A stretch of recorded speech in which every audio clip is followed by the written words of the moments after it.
Hi, my name is Treasure, and I'm the clinician for my patient who has a dislocated peroneus longus tendon surgical repair.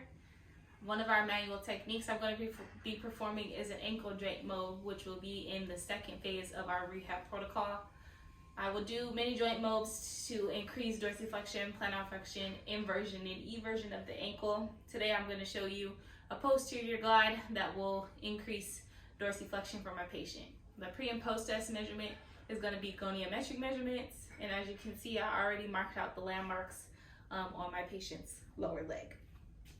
So I'm going to begin with the fulcrum at the medial malleolus, stationary arm in line with the fibular head along the shaft of the fibula, and then my movement arm is going to be parallel to the fifth metatarsal. I'm going to bring the patient up slightly into 90 degrees. This will be our 0.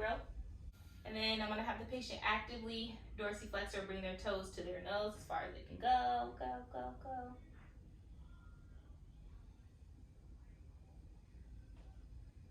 So our patient is limited in dorsiflexion.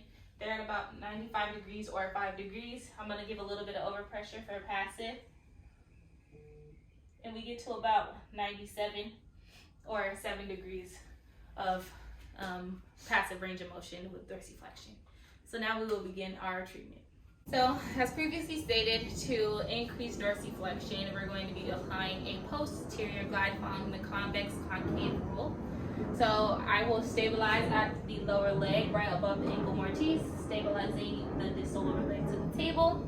And then my other hand, my movement hand, is going to come right above the talus into the joint space. And then I'm going to be applying a grade 3 joint mobilization. So I will come to where I feel restriction, and then I'll come back. I'll do this, but I'll hold it at the restriction for 20 seconds, and then I'll come back. So after I've concluded treatment, I'm going to remeasure with my goniometric tool to see if we have increased ranges of degrees in dorsiflexion. So I'm going to line it up the same way as before. And then I'm going to instruct my patient to bring their toes to their nose as far as you can go, go, go. And already we're at 100 degrees of dorsiflexion, or 10 degrees. I'm going to apply a little passive range of motion, and I get them all the way up to 105 or 15 degrees. So that would be a successful treatment. So in phase 1, the goal for our patient is to control swelling, decrease pain, all while protecting the repair, as well as reducing stiffness. Literature shows that you can introduce early range of motion exercises to reduce stiffness, which will help in the later on stages of rehab. One of our exercises I have outlined is an active range of motion for weight ankle.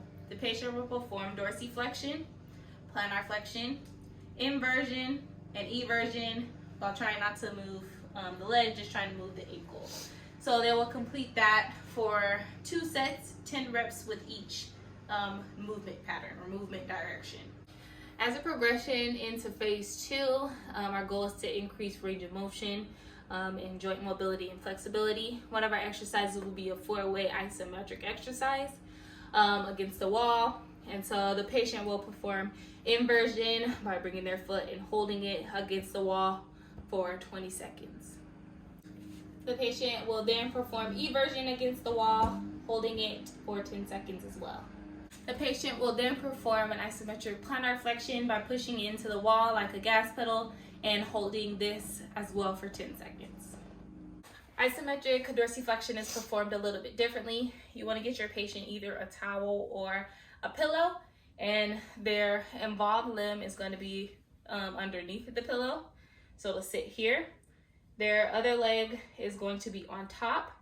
And with this motion, the top leg is going to push down while the bottom leg pushes up into it.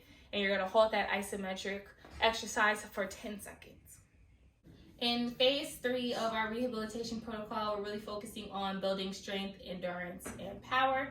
We're adding a little bit of proprioception and stability in there as well. This exercise will be squats on the Bosu ball, 3 sets for 12 reps. And you want to start with the Bosu ball on the blue side or the ball side, because this is the easiest side to begin with, and then we will progress to the block side. So the patient will step on. I'll be here for stability. Try to get their feet shoulder width apart. And then whenever they're ready, they're going to perform a squat.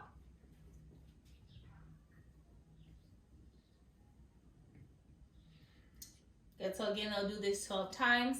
And what this really does, go ahead, keep going.